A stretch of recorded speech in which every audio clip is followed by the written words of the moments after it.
right. Place your hand on the tail of the hen so that your palm is to the right of the vent and your finger are above it and your thumb below it. With your right hand, press the tail of the hen towards its head to invert the oviduct. Rotate your hands away from your body and using downward pressure with your thumb helps this process. The oviduct will come into view on the left side of the cloaca, and this is both the bird's and the handler's left. In option 2, if you prefer, you can invert the oviduct in this way. First is you have to pick up the hen with both legs in the left hand if you are right-handed. Sit with the bird facing you and the hen's breast resting on your lap. Expose the oviduct by exerting pressure on the abdomen while simultaneously forcing the tail upward towards the head, and the oviduct can be exposed only in hens that are in laying condition. So this is how you inseminate the hens. Breeding management and housing. Buildings used for growing poults can be used for breeding birds. Although adult turkeys don't necessarily need a warm house, it's best if the house is well insulated and ventilated for maximum comfort during cold or hot weather. Floors can be concrete, wood, or dirt. A good arrangement consists of a permanent predator-proof shelter connected with 2 or 3 permanent yards, and each yard supplying about 150 square feet of range per bird. The bird use each yard for a week at a time, and the other yard or yards remaining vacant. Feeders and waterers are inside the shelter. Nests may be either inside or outside or both places. Where winters are mild and prolonged rains are rare, housing is not necessary. However, the birds should have roosts and shade and minimum shelter consisting mainly of low roots under a roof, which is highly recommended. In hotter parts of the country, the long axis of house should run from east to west. So this is the floor, feeder, and water space requirements of turkeys. And in the last row is the turkey breeder, which has 5 square feet floor space, 7.5 centimeters feeder space, and 2.5 centimeters of water space.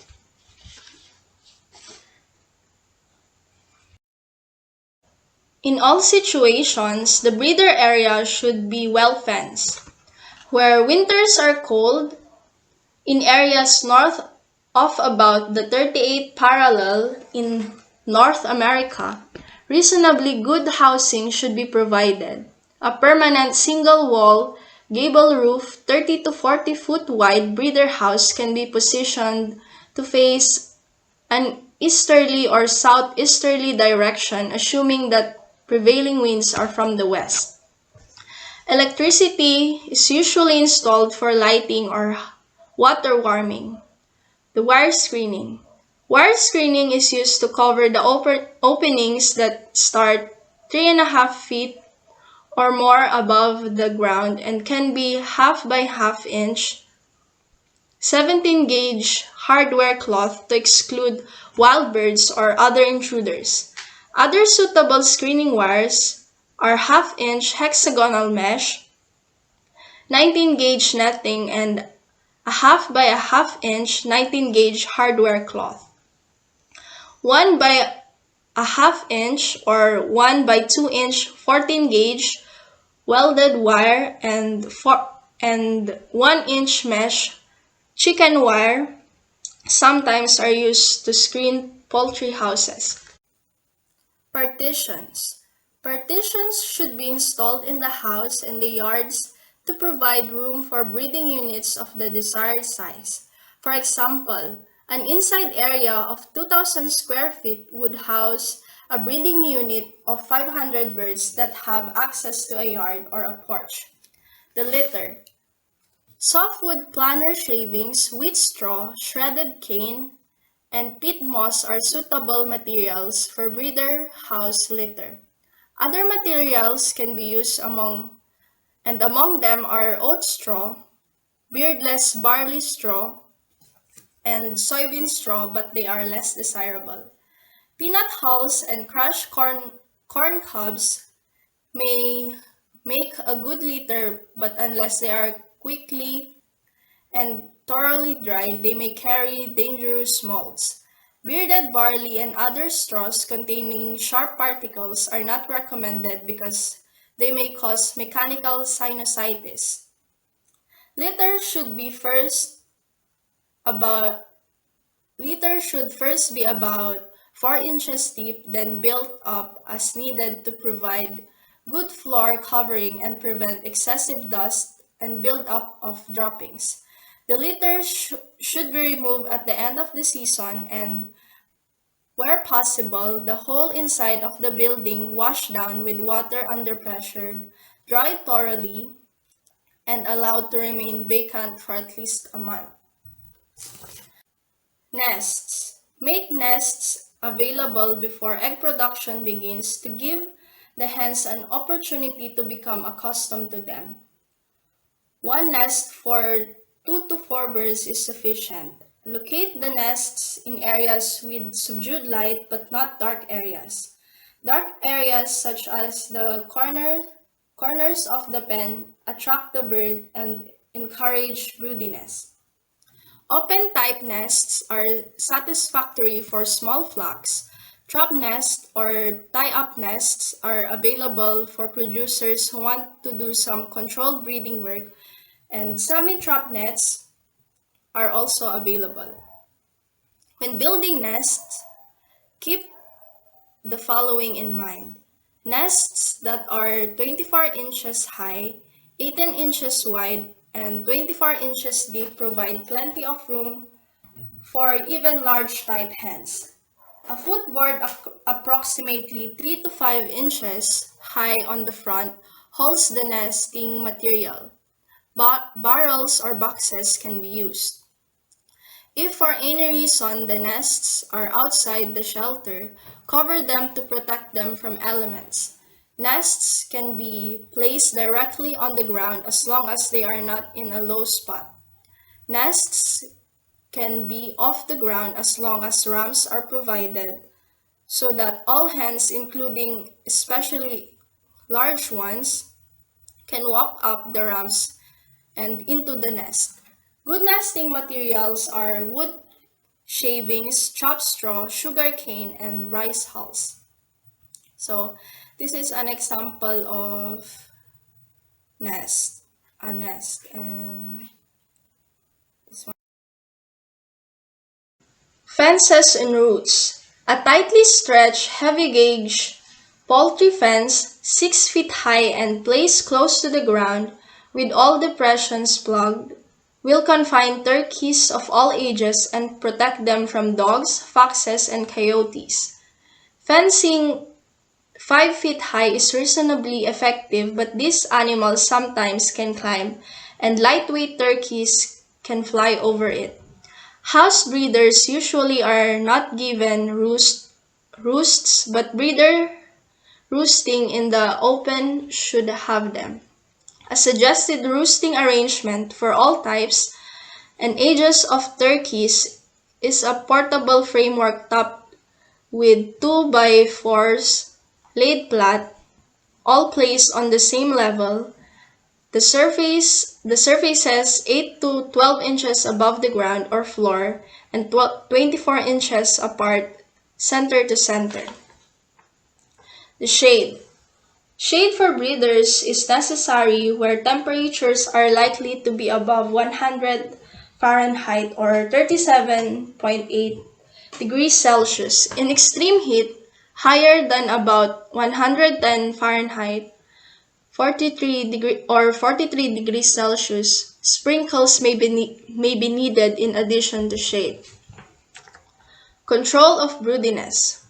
Broodiness is the tendency of the hen to set on or want to hatch eggs. When broodiness is permitted to go unchecked, egg production suffers. Turkeys are generally inclined towards broodiness. Nests should be checked early in the morning or evening for broody hens. These birds should be removed from the nest immediately and broken off the habit by removing the nests. Special hens with slat or wire floors are best for broody birds.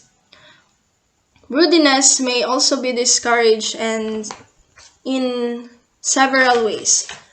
One is to move the birds to different areas, provide roots, chase birds off the nest when eggs are gathered. This prevents hens from roosting in their nests. Collect eggs several times a day, and for confined hens, provide enough light, 10 to 12-foot candles, and make sure there are no dark areas or corners. Hens tend to sit in these areas, and this increases the likelihood that they will become broody. Feeding the breeders. All breeding turkeys, males and females, should be given free access to a nutritionally complete breeder diet starting about a month before eggs are expected.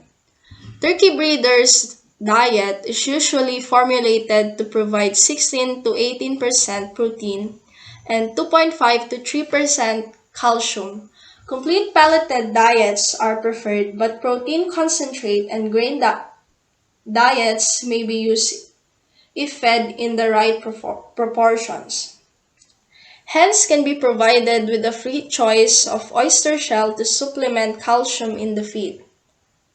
The protein supplement and grain system has a large advantage of making use of homegrown grains without the need of grinding or mixing.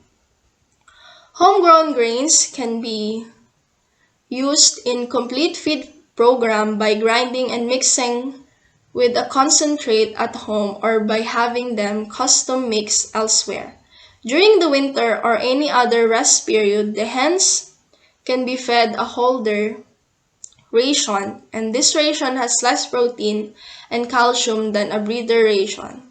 Breeder toms of heavy strains can become quite large and difficult to handle.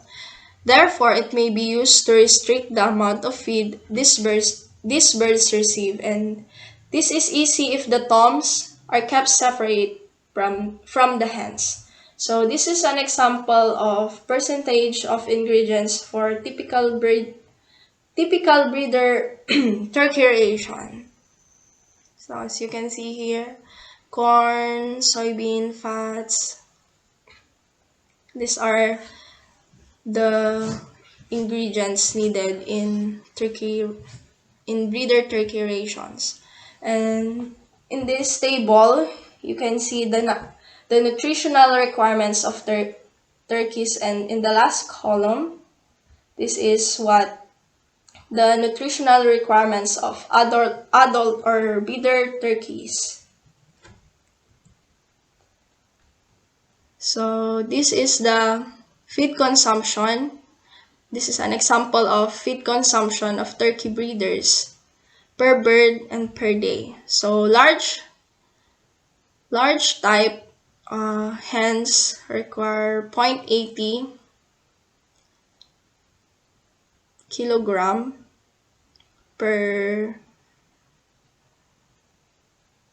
feed consumption, and toms require a lot more, 1.50. Medium, 60 in hens, 1.25 in toms, and in small type, 0.50 in hens and 0.75 in toms. So that concludes my presentation.